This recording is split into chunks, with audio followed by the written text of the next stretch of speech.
La santé de chacun de mes membres, de chacune des particules de mon corps, dépend de ma santé générale. Il faut que la vie des parties restée saine expulse le mal, sinon il s'étend plus loin.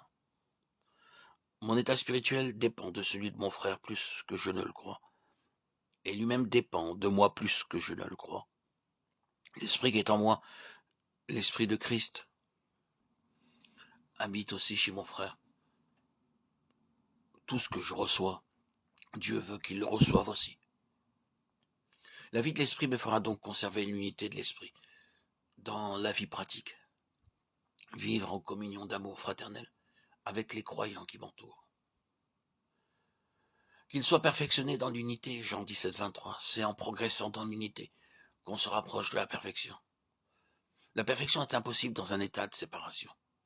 Ma vie ne réside pas tout entière en moi, car une partie de cette vie a été donnée à mon frère, et ne me sert à moi que si je suis en communion avec lui. Il t'a fallu du temps, des prières et de la foi pour en venir à reconnaître la présence de l'Esprit de Dieu en toi. Il te faudra aussi du temps, des prières, de la foi et beaucoup d'amour pour discerner la présence de l'Esprit de Dieu en ton frère. Ce n'est que dans l'unité du corps de Christ que l'Esprit de Dieu peut déployer toute sa puissance, soit aux yeux de l'Église, soit aux yeux du monde.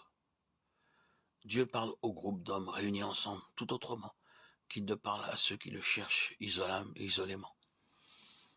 La diffusion de l'esprit de la Pentecôte parle alors d'une voix plus forte et produit une ferveur plus intense que lorsqu'on s'en tient à une communion individuelle avec Dieu.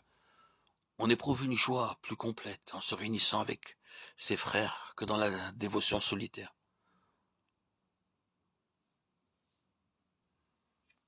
Nous le savons, par expérience. Seigneur Jésus, dans ta dernière soirée sur la terre, ta prière pour des disciples fut celle-ci. Père Saint, garde-les afin qu'ils soient un. Jean 17, 11. Ta volonté était de les voir unis en un même troupeau et garder ensemble par la main toute puissance de l'amour. Seigneur Jésus, maintenant que tu es sur le trône, nous venons à toi avec la même prière. Oh, garde-nous afin que nous soyons un. Prie pour nous, toi qui es notre souverain sacrificateur, afin que nous soyons parfaitement un et que le monde connaisse que le Père nous aime comme il t'a aimé.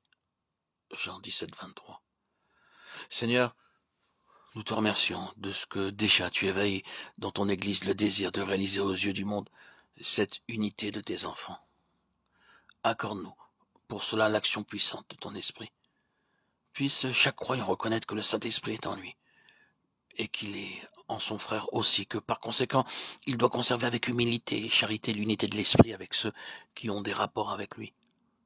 Puisse tous les chefs et directeurs de l'Église recevoir là-dessus la lumière d'en haut et attacher désormais plus de prix à l'unité de l'esprit qu'à tous les liens humains de confession, de foi ou de forme d'Église.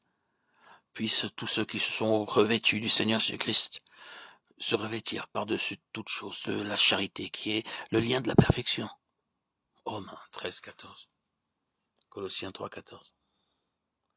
Seigneur Jésus, nous te supplions d'amener tous tes enfants à se réunir au pied du trône de gloire où tu accordes l'Esprit pour te demander de révéler ta présence à tous et à chacun. Oh, remplis-nous de ton esprit et nous serons un seul corps et un seul esprit. Amen.